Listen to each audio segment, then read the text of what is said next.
నమో భగవతే వాసుదేవాయ.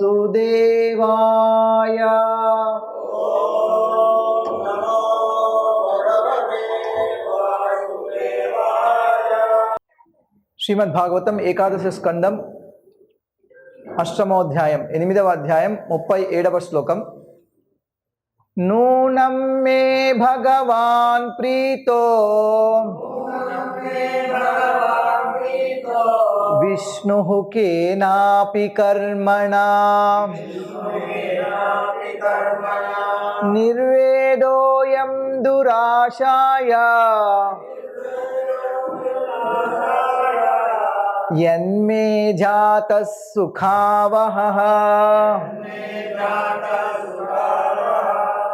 ఓం అజ్ఞానతిమిరాంధస్య జ్ఞానాంజనశలాకయా చక్షురున్మీలితం యేన తస్మై శ్రీగురవే నమః. నూనం మే భగవాన్ ప్రీతో విష్ణుః కేనాపి కర్మణ నిర్వేదోయం దురాశాయ యన్మే జాతః సుఖావహః.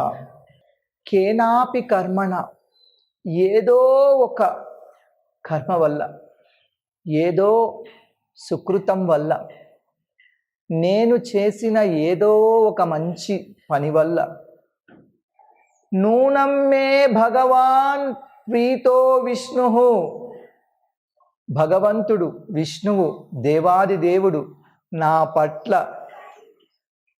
ప్రీతి చెంది ఉన్నాడు, నా పట్ల ప్రసన్నుడై ఉన్నాడు, నన్ను అనుగ్రహించాడు ఏదో ఒక కారణం వల్ల. కేనాపి కర్మణ,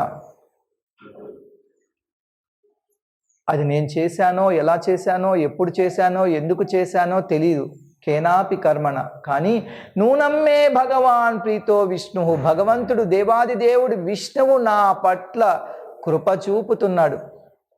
ఎందుకు? దురాశాయ, అత్యాశ దురాశ కలిగినటువంటి నేను ఇంకా ఇంకా ఇంద్రియ భోగాలు అనుభవించాలి, ఇంకా ఇంకా ఏదో పొందాలనే తాపత్రయంతో, భోగముల పట్ల ఆసక్తితో సంసార సాగరంలో మునిగిపోయిన నాకు అయం నిర్వేదం, నాకు నిర్వేదం కలిగింది. భగవంతుడు నా పట్ల ప్రసన్నుడై ఉండబట్టి విషయభోగాల పట్ల నాకు విరక్తి కలిగింది.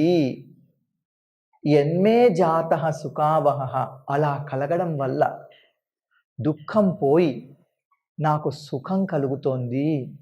కాబట్టి నేను చేసిన ఏదో ఒక కర్మ వల్ల భగవంతుడు నన్నిప్పుడు అనుగ్రహించినట్లు అనిపిస్తుంది.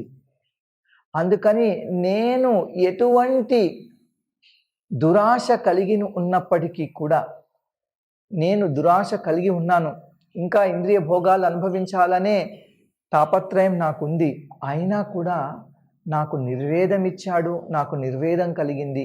అంటే విషయ భోగాల పట్ల విరక్తి కలిగింది. ఇప్పుడు వరకు అనుభవించాలనుకున్నా ఇప్పుడు ఏదో కారణంతో విరక్తి కలిగింది. దానివల్ల నా దుఃఖం పోయి నాకు సుఖం కలిగింది. యన్మే జాతః సుఖావహః, ఇప్పుడు నాకు సుఖంగా మంచిగా అనిపిస్తోంది. ఎవరు చెప్తున్నారో తెలుసా? ఇది పింగళ. పింగళ అనే ఒక ఆవిడ చెప్తోంది. ఈ కథ కృష్ణుడు ఉద్ధవుడితో స్వయంగా చెప్పాడు. ఉద్ధవ గీతలో కృష్ణుడు ఉద్ధవుడికి ఈ కథ అవధూత బ్రాహ్మణుడు యదు మహారాజుతో చెప్పిన ఆ కథను కృష్ణుడు మళ్ళీ ఇప్పుడు ఉద్ధవుడికి చెప్తున్నాడు. ఈ పింగళ గురించి. ఈవిడెవరో అనుకుంటారేమో, ఈవిడ ఒక వేశ్య. ఇది ఒక వేశ్య కథ. ఆమె ఈ విధంగా ఇప్పుడు భగవంతుడిని అనుగ్రహం ఆస్వాదిస్తుంది. క్లుప్తంగా మనం ఆమె కథ చెప్పుకుందాం. ఒకసారి గోపికలు కూడా ఈ పింగళను తలుచుకుంటున్నారట. ఎంత అదృష్టవంతురాలు ఆ పింగళ, భగవంతుడి యొక్క అనుగ్రహాన్ని పొందింది అని. పింగళా నామ వేశ్యాసి విదేహ నగరే పుర తస్యామే శిక్షితం కించిత్ నిబోధ నృపనందన. ఓ రాజా, రాజకుమార, అవధూత బ్రాహ్మణుడు యదు మహారాజుతో చెప్తున్నాడు. నిజానికి ఎవరు ఆ అవధూత బ్రాహ్మణుడు అంటే శ్రీధర స్వామి వారు చెప్తున్నారు, అది దత్తాత్రేయుడే. ఆ విధంగా మారువేషంలో వచ్చి యదువును అనుగ్రహిస్తున్నాడు. ఇతనే హైహయుణ్ణి అంటే కార్తవీర్యార్జుడికి జ్ఞానాన్ని ఇచ్చాడు. ఇప్పుడు యదువు కూడా ఇలాగే ఇస్తున్నాడు అని యదు మహారాజు. పింగళ నామ వేశ్యాసి, పింగళ అనే వేశ్య ఉండేది ఎక్కడ? విదేహ నగరే పుర, విదేహ నగరంలో పూర్వం ఒక వేశ్య అక్కడ నివసించేది. తస్యామే శిక్షితం కించిన్ నిబోధ నృపనందన. ఆవిడ నుంచి నేను ఒకటి నేర్చుకున్నానయ్యా, ఆ వేశ్య దగ్గర నుంచి. నీకు అది చెప్తున్నాను, ఇప్పుడు జాగ్రత్తగా విను నిబోధ అంటున్నాడు. నువ్వు కూడా నేర్చుకో. ఏమిటి ఈయన నేర్చుకున్నాడు ఆ వేశ్య దగ్గర నుంచి అంటే, ఇంద్రియ భోగాలను అనుభవించాలి అనే అత్యాసను, ఇంకా ఇంకా ఇంకా ఇంకా ఏదో అనుభవించాలి, ఇంకా కావాలి ఇంకా కావాలి ఇంకా కావాలని, ఎన్ని భూములున్నా ఇంకా కావాలని, ఎన్ని చీరలున్నా ఇంకా కావాలని, ఎన్ని నగలున్నా ఇంకా కావాలని, అటువంటి ఇంకా అనుభవించాలి, ఇంకా ఏదో కావాలి, ఇంకా ఏదో కావాలి, ఇంకా డబ్బు కావాలి, ఇంకా ఇంద్రియ తృప్తి కావాలి అని ఆ అత్యాసను విడిచిపెడితే అంతులేని ఆనందం కలుగుతుంది అనేది నేను ఈవిడి దగ్గర నుంచి నేర్చుకున్నాను. అది నీకు చెప్తున్నాను. సా స్వైరిం ఏకదా కాంతం సంకేత ఉపనేష్యతి. ఒకప్పుడు ఆ స్వైరిన్ అంటే వేశ్య, పింగళ, ఏకదా ఒకప్పుడు కాంతం సంకేత ఉపనేష్యతి. ఎవరైనా ప్రియుడు, ఎవరైనా కస్టమర్ దొరుకుతాడని సంకేత ఉపనేష్యతి, వాళ్ళని ఇంట్లోకి పిలుద్దాము, వాళ్ళ దగ్గర ధనం తీసుకొని ఇంద్రియ తృప్తి పొందుదాము, వాళ్ళకి ఇంద్రియ తృప్తి కోసం వాళ్ళు ధనం ఇస్తారు కదా, అలాగా ధనము ఆ తర్వాత కామము దొరుకుతాయని ఆవిడ పిలవాలనుకుంది. ఉపనేష్యతి. అభూత్కాలే బహిర్ద్వారే బిభ్రతి రూపముత్తమం. ఆవిడ బయట, బహిర్ద్వారే వాళ్ళింటి బయట ద్వారం దగ్గర నిల్చొని, రూపముత్తమం మంచిగా అలంకారం చేసుకొని, అభూత్కాలే రాత్రి వేళ, బిభ్రతి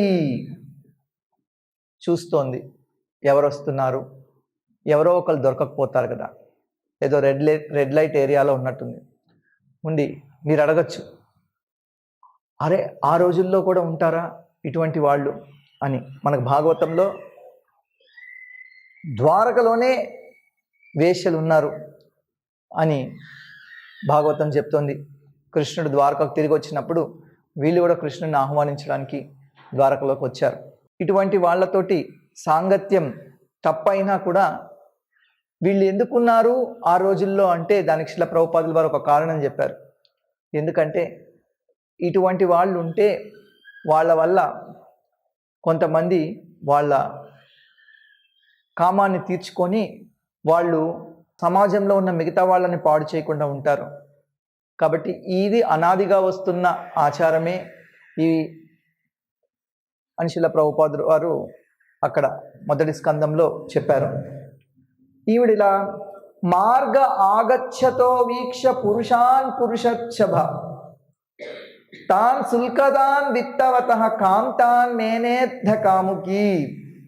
మార్గ ఆగచ్చతో వీక్ష, ఆవిడ ఎవరు వస్తున్నారు ఆ మార్గంలో వచ్చే వాళ్ళని చూస్తోంది.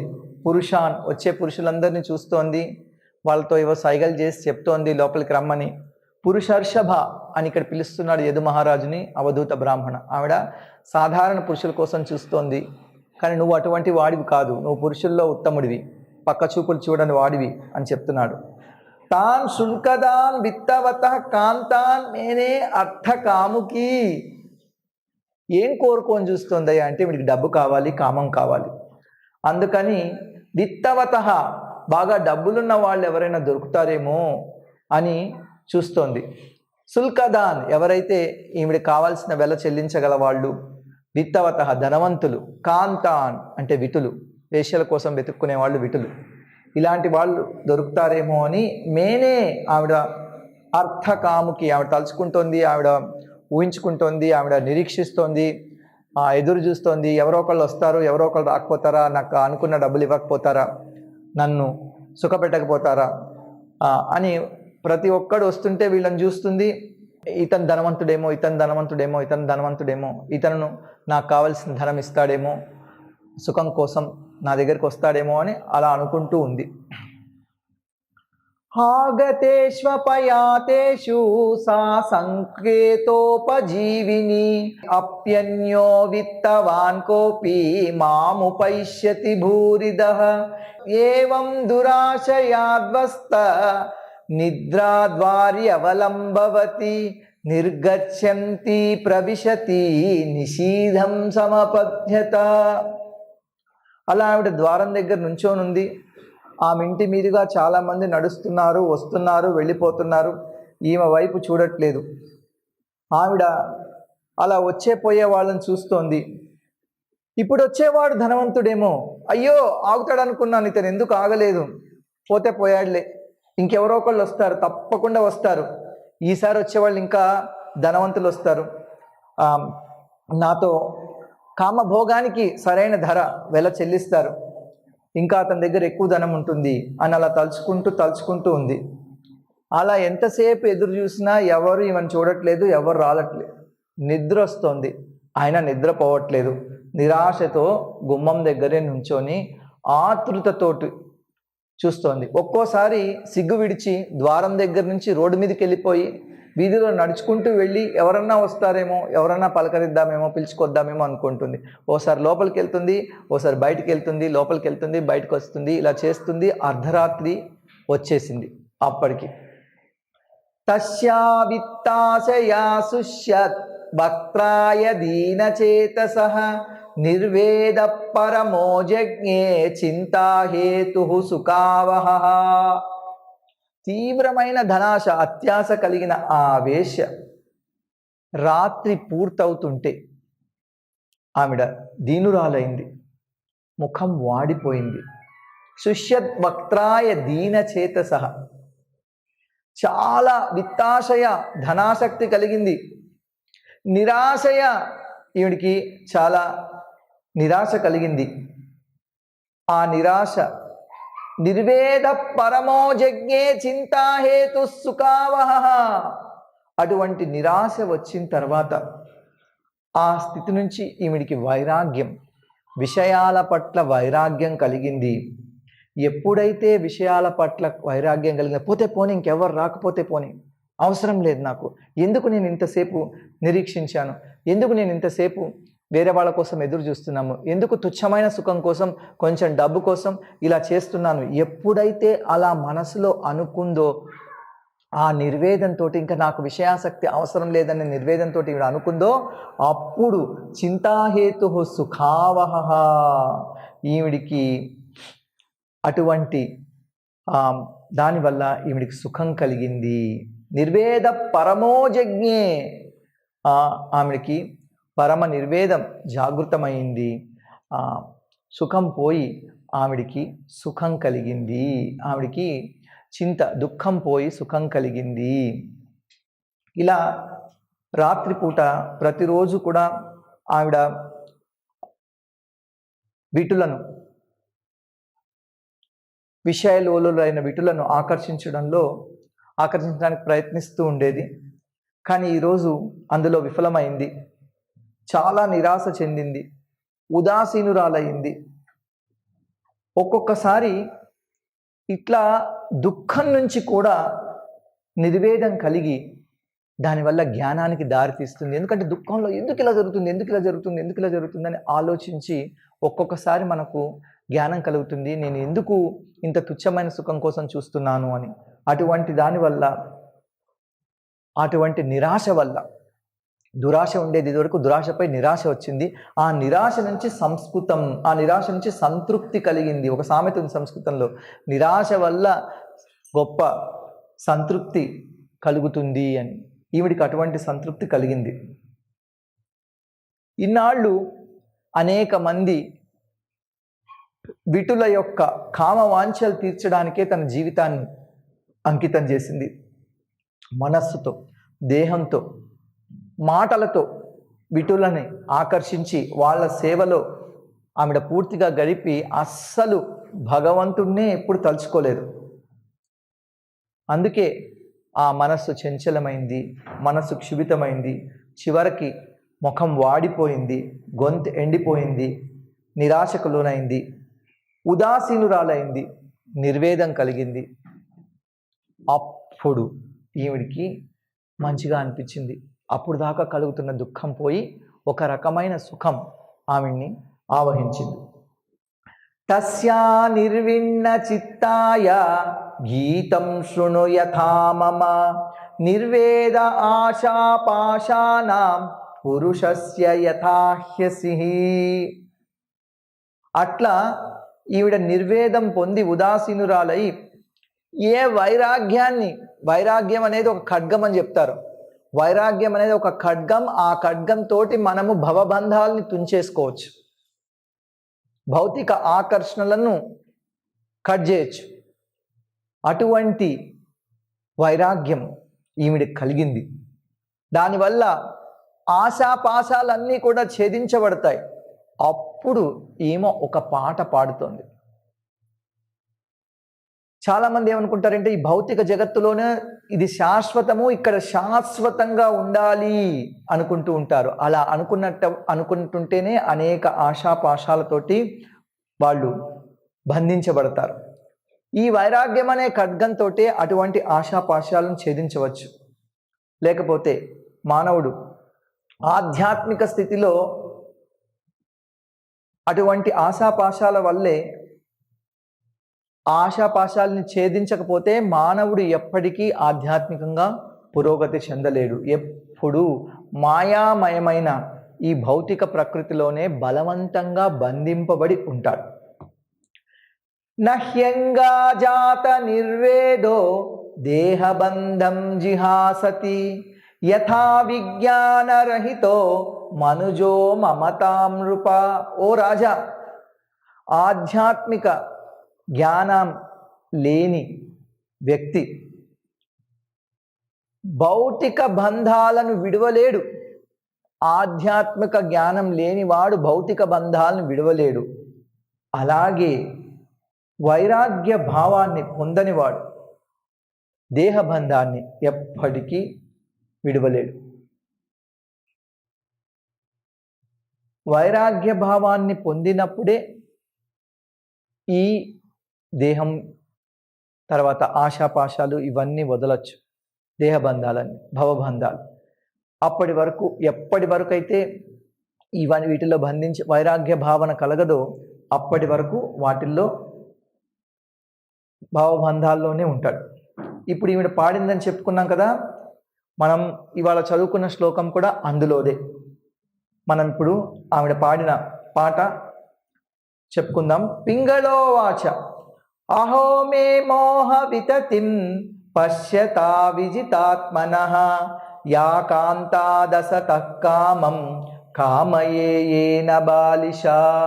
అనుకుంటుంది, నేనెంత మోహగ్రస్తురాలినో చూడండి, మనస్సును నిగ్రహించుకోలేకపోయాను, నేను మూర్ఘురాలినై తుచ్చమైన వాళ్ళని, తుచ్చమైన పురుషుల్ని, తుచ్చమైన కామసుఖం కోసం నేను కోరుకున్నాను అని ఈమె అనుకుంటుంది.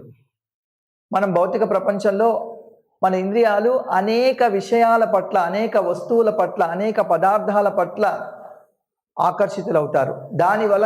దానివల్ల మూర్ఘులుగా తయారవుతారు. పరతత్వం పట్ల, అంటే భగవంతుడి పట్ల ఉన్న ఉదాసీన భావం, ఆయన నిర్లక్ష్యం చేయడం వల్లే భౌతిక జీవితం, భౌతిక జన్మ లభిస్తుంది. ఆ భౌతిక జన్మల్లో జీవుడు బద్ధుడు, ఆయన బద్ధుడు బందీగా ఉన్నా కానీ జీవుడు ఏమనుకుంటాడు, నేను ప్రభువును, నేను భోక్తను, నేను ఇంద్రియాలు భోగించాలి, జీవితం యొక్క ప్రయోజనం ఇంద్రియ భోగమే అనుకుంటూ ఉంటాడు.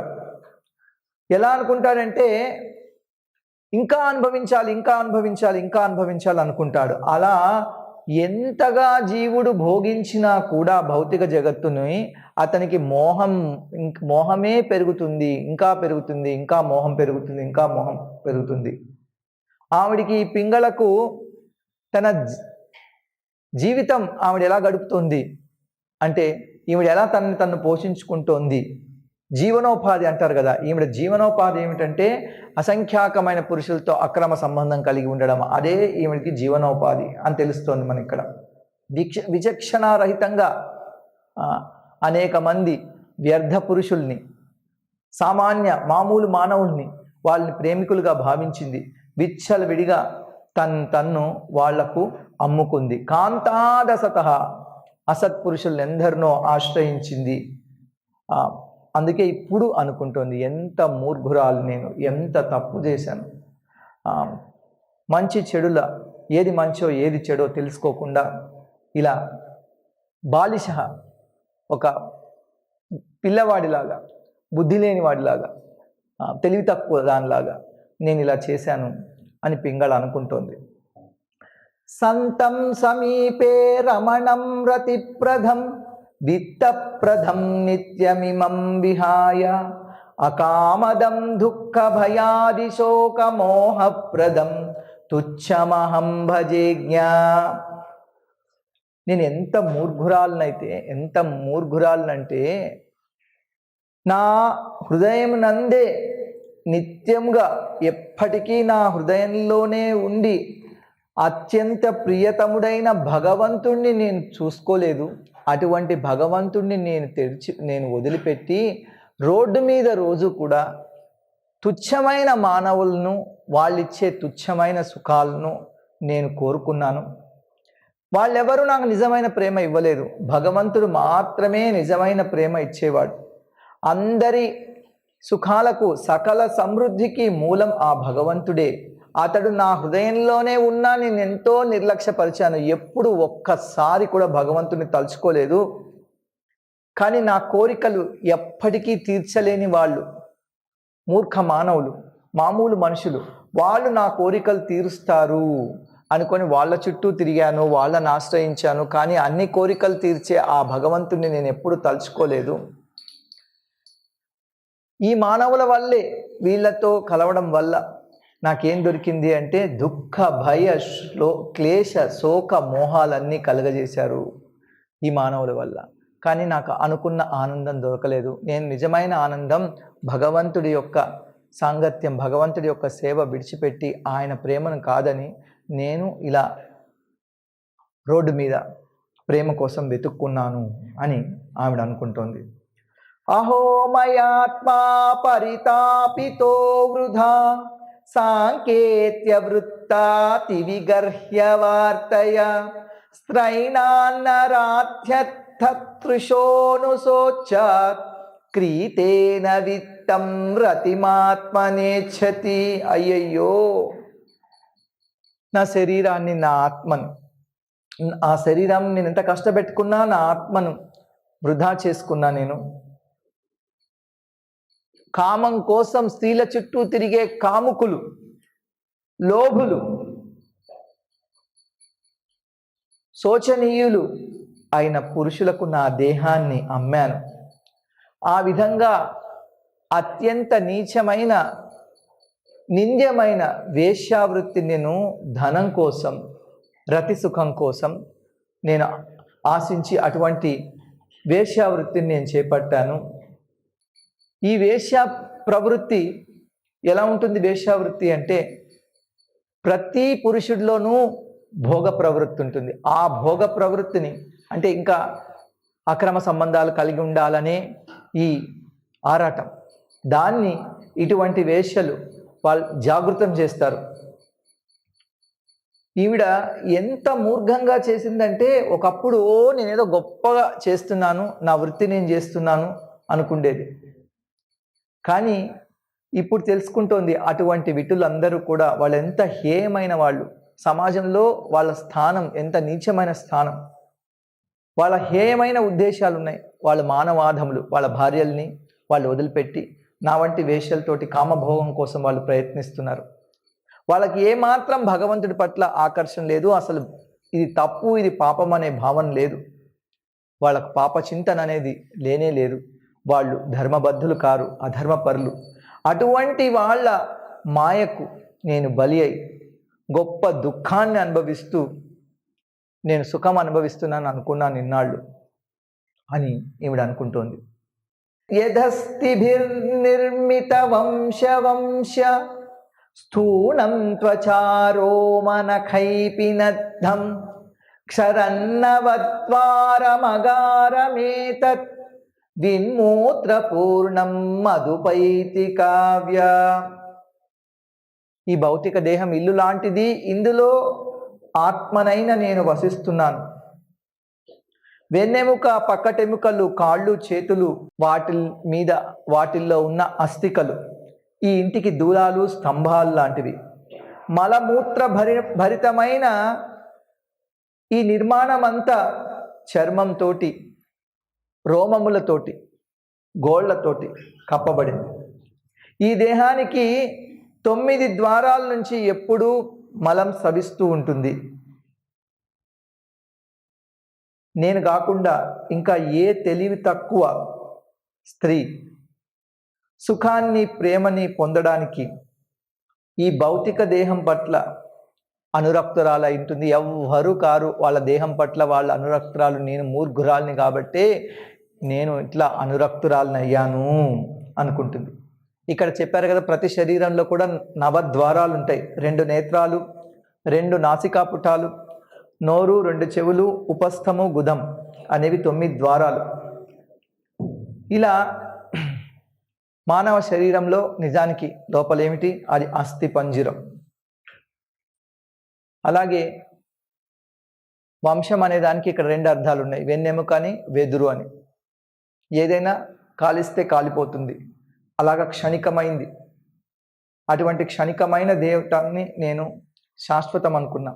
ఈ దేహం నలిగి పొడి అయిపోతుంది, కొన్నిసార్లు బూడిదైపోతుంది, కొన్నిసార్లు ఖండితమైపోతుంది, కొన్నిసార్లు మునిగిపోతుంది, కొన్నిసార్లు ఊపిరాడక నశించిపోతుంది.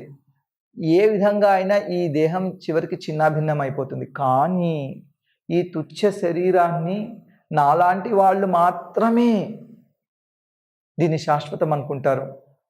అనుకొని పిచ్చి పనులన్నీ చేస్తుంటారు. తుచ్చమైన సుఖాల కోసం జీవితాన్ని వృధా చేసుకుంటారు. విదేహానాం పురేహస్మిన్ అహమేకైవ మూఢజీ యాన్యమిత్యంత్య సత్యస్మాదాత్మదాత్ కామమచ్యుత. నిజానికి ఈ విదేహ నగరంలో నేను ఒక్కదాన్నే పరమ మూర్ఖురాలిని. నాకంటే మూర్ఖులు ఎవరు లేరు ఇక్కడ. నిజానికి విదేహ రాజ్యం గొప్ప రాజ్యం అని చెప్పుకుంటాం. మిథిలా నగరం, ఆ మిథిలా రాజ్యం, అక్కడే సీతాదేవి పుట్టింది, అక్కడే జనకుడు పరిపాలించాడు. ఆ విదేహాన్ని పరిపాలించిన రాజులందరూ కూడా ఎంతో గొప్పవాళ్ళు, అక్కడి ప్రజలు ఎంతో గొప్పవాళ్ళు అని మనం వింటూ ఉంటాం. శాస్త్రాల్లో, పురాణాల్లో, భాగవతంలో కూడా కృష్ణుడు మిథిలా నగరానికి వెళ్ళి శృతదేవుడు అనే బ్రాహ్మణుణ్ణి, ఆ తర్వాత బహుళాశ్వుడు అనే రాజుని అక్కడ కలిశారు. ఆ రాజులందరినీ జనకులే అంటారు మిథిలా నగరానికి. సీతాదేవి పేరు వైదేహి, ఎందుకంటే ఆవిడ విదేహలో పుట్టింది కాబట్టి.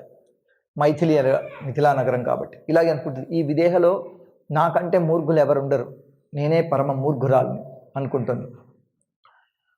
మనకు సమస్తాన్ని ఇచ్చే భగవంతుణ్ణి నేను నిర్లక్ష్యపరిచి ఇంద్రియ భోగం కోసం నేను ఎంతోమంది మామూలు మానవుల్ని కోరుకున్నాను, ఎంత తప్పు చేశాను అనుకొని ఇప్పుడు దుఃఖిస్తోంది. ఆ వైరాగ్యం, నిర్వేదం కలగడం వల్ల. సుకృత్ ప్రేష్ఠతమో నాథ ఆత్మాచాయం శరీరిణాం తం విక్రీయాత్మనైవాహం రమేనేన యథారమా. భగవంతుడు అందరికీ శ్రేయోభిలాషి, అందరికీ ప్రభు, అందరికీ ప్రియమైన వాడు, సకల జీవులకు ప్రియమైన వాడు, అందరి హృదయాల్లో ఆయన పరమాత్మ, అంతరాత్మ.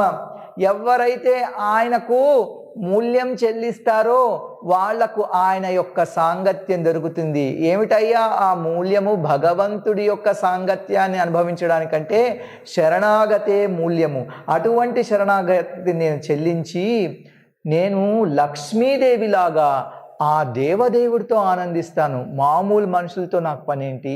నేను భగవంతుడితోనే, భగవంతుడికి శరణాగతి చెంది ఆయన యొక్క సాంగత్యాన్ని, ఆయన యొక్క ప్రేమను నేను అనుభవిస్తాను అనుకుంటోంది. బద్ధజీవులందరికీ భగవంతుడే మిత్రుడు. సుహృదం సర్వభూతానాం. ఆయన భగవద్గీతలో ఒక చోట చెప్తున్నాడు, అందరికీ నేనే పరమమిత్రుణ్ణి, నేనే శ్రేయోభిలాషిని. ఇంకో చోట చెప్తున్నాడు, గతిర్భర్త ప్రభు సాక్షి నివాస శరణం సుహృత్. నేను అందరికీ గతిని, నేను అందరికీ భర్తను, నేను అన్నిటికీ సాక్షిని, నేను అందరికీ ప్రభువును, నేను అందరికీ నివాసాన్ని, ఆశ్రయాన్ని, నేను అందరికీ శరణమిచ్చేవాడిని. సుహృత్, నేను అందరికీ స్నేహితుణ్ణి, నేను అందరికీ శ్రేయోభిలాషిని.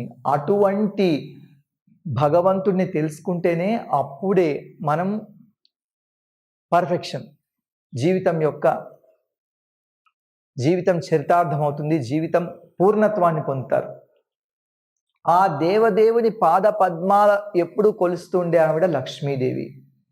ఆవిడ యొక్క ఉదాహరణని, ఆవిడ యొక్క ఉపమానాన్ని అనుసరించి ఆ విధంగా మానవులు ఎవరైనా కూడా భగవంతుణ్ణి ఆశ్రయిస్తే వాళ్ళకు నిత్యానందం కలుగుతుంది. మనం ఈ భౌతిక ప్రపంచంలో ఉంటే మనకి దేహం తప్పనిసరి. కానీ ఇదే దేహాన్ని మనం సద్వినియోగం చేసుకొని మన దేహంతో, మనస్సుతో, వాక్కుతో, అంటే మనోవాక్కాయ కర్మలతోటి త్రికరణ శుద్ధిగా మనం భగవంతుణ్ణి సేవిస్తే, ఆశ్రయిస్తే, అటువంటి వెల ఆయనకు మనం చెల్లించడం వల్ల మనం భగవంతుడి యొక్క సాంగత్యాన్ని పొందుతాం. దానివల్ల ఇంద్రియ భోగాభిలాష ఇది నియంత్రించబడుతుంది. ఇంద్రియ భోగాభిలాష నియంత్రించబడుతుంది. దానివల్ల దుఃఖం పోయి సుఖం కలుగుతుంది. అంటే నేను మామూలు పురుషులతో ఎందుకు ఆనందించాలనుకున్నాను? నేను కూడా లక్ష్మీదేవిలాగా భగవంతుడితో ఆనందించవచ్చు. ఆయన ఆశ్రయిస్తే చాలు, ఆయన సాంగత్యం దొరుకుతుంది. వీళ్ళందరినీ ఎత్తుక్కోవడానికి రోడ్డు మీదకి వెళ్ళాలి.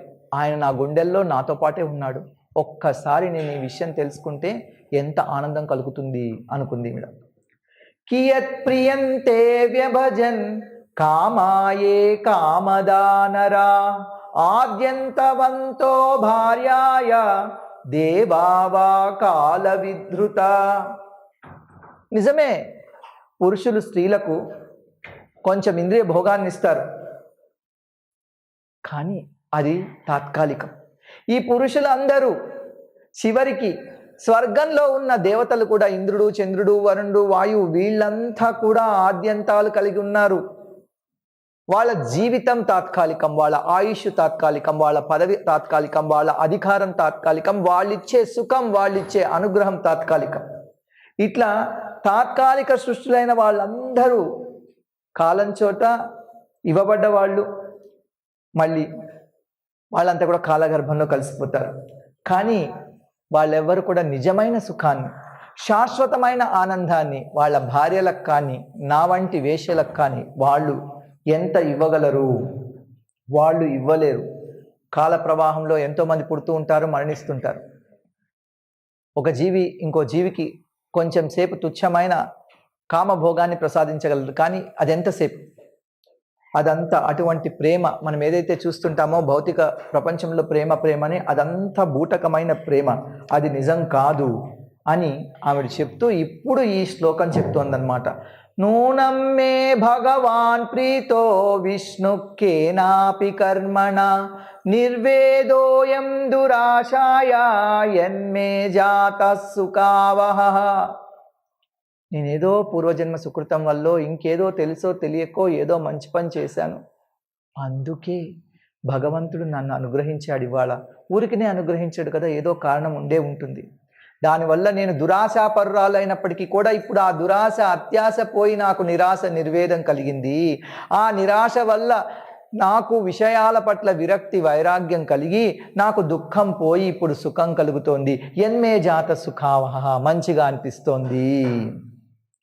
మైవ్యం స్ముర్మంద భాగ్యాయ క్లేశా నిర్వేద హేతవః ఏనానుబంధం నిర్హృత్య పురుషస్య మమృచ్ఛతి. నేను మందభాగ్యురాలైన స్త్రీని. నా వంటి మందభాగ్యురాలైన స్త్రీలకు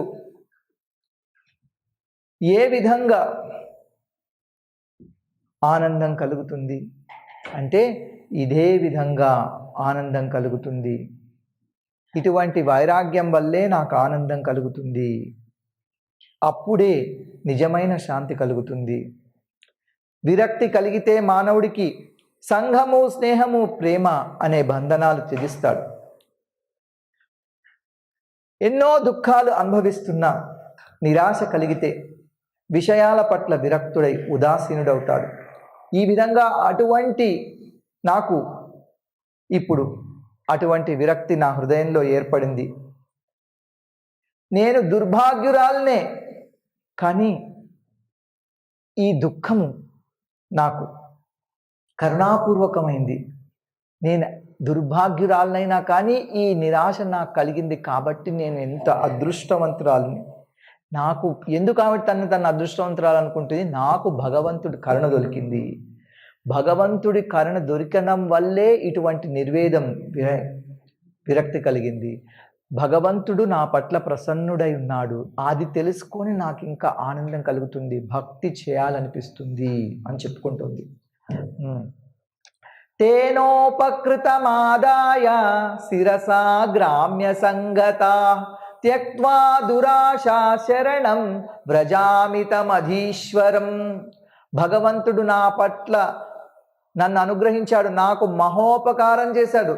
భగవంతుడు చేసిన మహోపకారం ఏంటంటే నాకు విషయాల పట్ల విరక్తి ఇవ్వడం.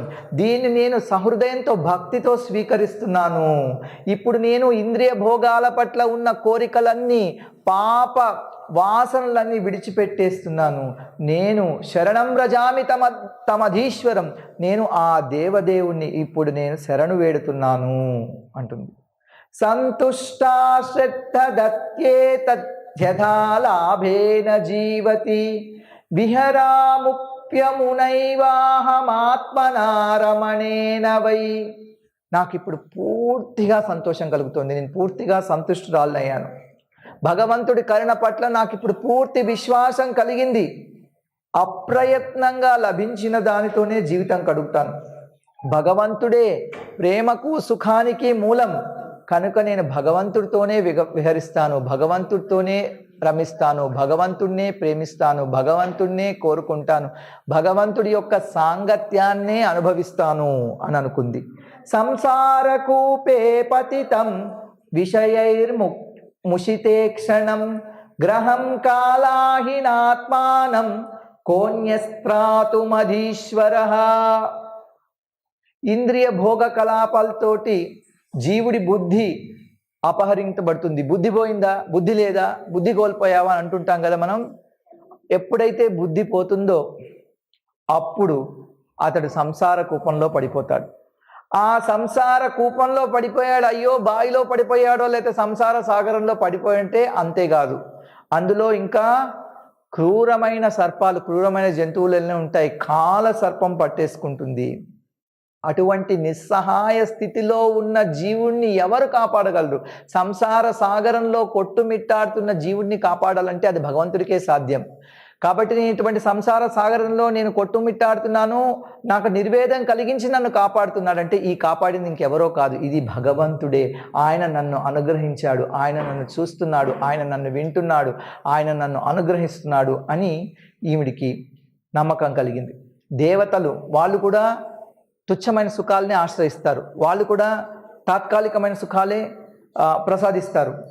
అసలు ఈవిడికి ఈ అధికారం ఎట్లొచ్చింది? బ్రహ్మ రుద్రాదులైన మహనీయులైన దేవతలనే తోసిపుచ్చుతోంది. ఎవరు ఈవిడికి అధికారం ఇచ్చారు అని ఎవరైనా ప్రశ్నించవచ్చు. ఇక్కడ ఏం చెప్తున్నారనే దానికి సమాధానం ఇచ్చారు. ఎందుకంటే ఎవరైతే నిజంగా జీవిత సమస్యలన్నిటినీ పరిష్కరించుకొని భగవంతుని ధామానికే వెళ్ళాలనుకుంటారో, భగవంతుడి పాదపద్మాలనే ఎవరైతే భగవంతుడినే చేరి సుఖించాలనుకుంటారో వాళ్ళకు ఒకటే మార్గం ఏమిటంటే ఆయన పాద పద్మాలని ఆశ్రయించడమే ఉపాయం. దేవతలు కూడా ఇస్తారు, ఎన్నో సుఖాలు ఇస్తారు, కోరికలు తీరుస్తారు. కాకపోతే అవన్నీ కూడా తుచ్చమైనవి, తాత్కాలికమైనవి. ఎందుకంటే వాళ్ళకే జన్మ మరణాలకు వాళ్ళే అతీతులు కాదు. మనల్ని ఎలా జనన మరణాలకు అతీతులు చేయగలుగుతారు? వాళ్ళు ఎవ్వరు చేయరు. ముక్తి ప్రదాత సర్వేషాం విష్ణోరేవన సంశయ. అందరికీ ముక్తి నొసగేవాడు భగవంతుడు విష్ణు ఒక్కడే, అందులో సందేహం లేదు. ఎవరు చెప్పారయ్యా ఈ విషయం అంటే శివుడే స్వయంగా చెప్పాడు. దేవతా ప్రముఖుడైన శివుడే స్వయంగా చెప్పాడు, ఇంకా లేదు అని.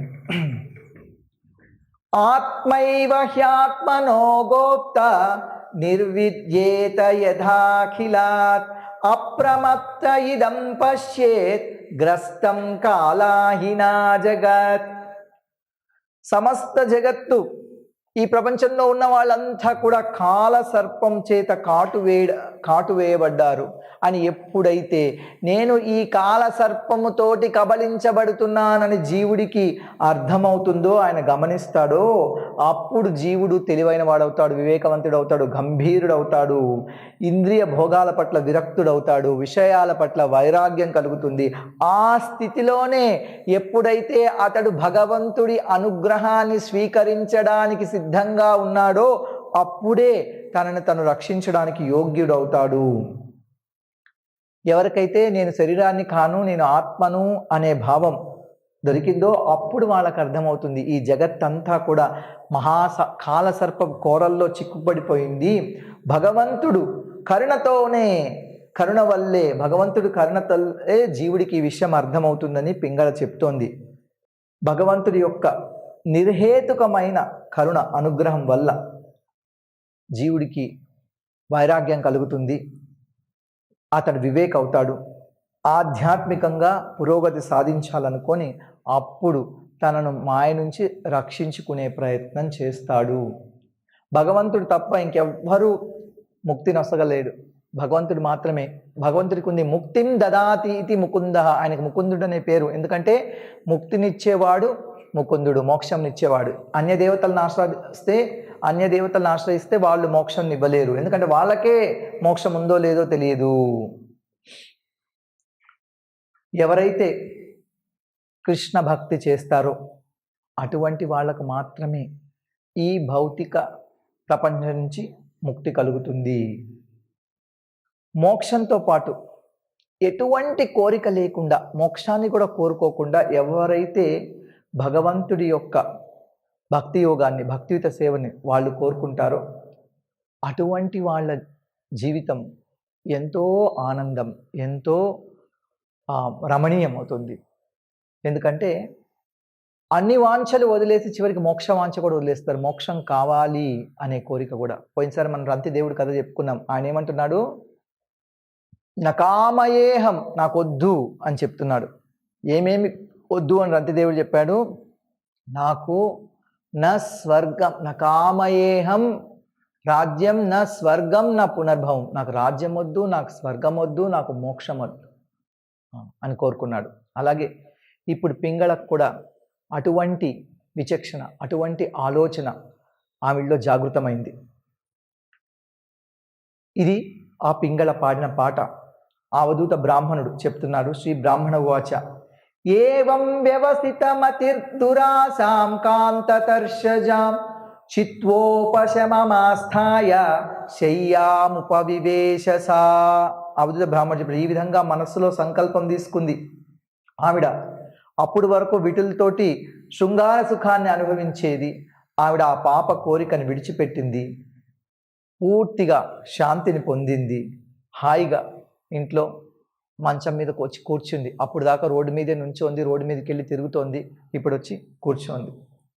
ఆశాహి పరమం దుఃఖం నైరాశ్యం పరమం సుఖం యథా సంచిత్య కాంతాశం సుఖం శుష్వాప పింగళ. ఆశే పరమ దుఃఖానికి కారణం, పరమ సుఖానికి కారణం నిరాశ. దురాశ దుఃఖానికి కారణం, నిరాశ సుఖానికి కారణం. భౌతిక వాంఛ నిస్సందేహంగా దుఃఖం కలిగిస్తుంది.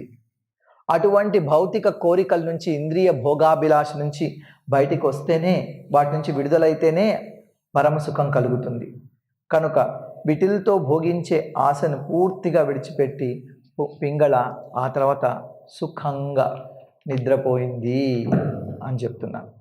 కాబట్టి బ్రాహ్మణుడు చెప్తున్నాడు, ఏం నేర్చుకున్నాడు పింగళ నుంచి అంటే, ఇంద్రియాలను ఇంకా అనుభవించాలి, కామసుఖాన్ని పొందాలి, ధనం కావాలి, ఇత్యాదులన్నీ ఇంకా ఇంకా ఇంకా ఇంకా అవి కావాలి ఇవి కావాలి అనే దురాశని విడిచిపెడితే అంతులేని ఆనందం కలుగుతుంది అనే పాఠం నేర్చుకున్నాం. హరే కృష్ణ.